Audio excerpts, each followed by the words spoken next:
Hello!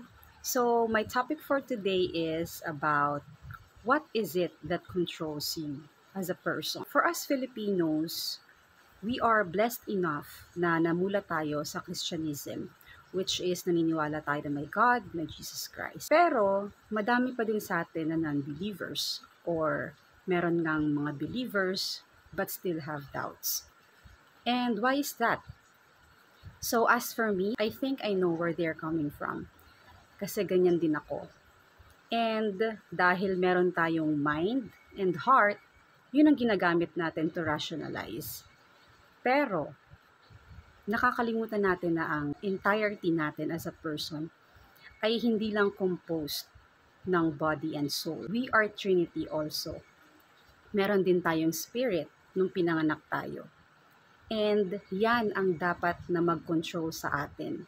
Hindi ang mind natin, hindi ang heart natin. Kasi yung heart and yung mind mo ay part of the body, which is designed to sin.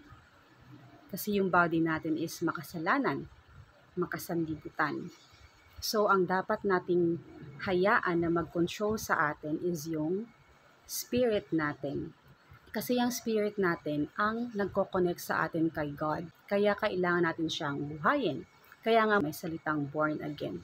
So ang sinasabi nating born again is yung spirit natin ay parang ipanganak ulit para maging active. So paano natin ma-activate yung spirit natin? Diyan pumapasok yung read the Bible every day. Kasi yan lang yung makakapag-connect sa atin eh. Kahit anong sabihin ng ibang tao sa atin, ikwento sa atin ng ibang tao.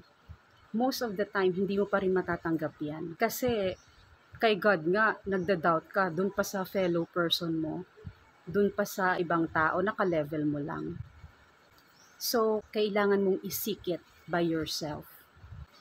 Diba? God bless you. God bless us po.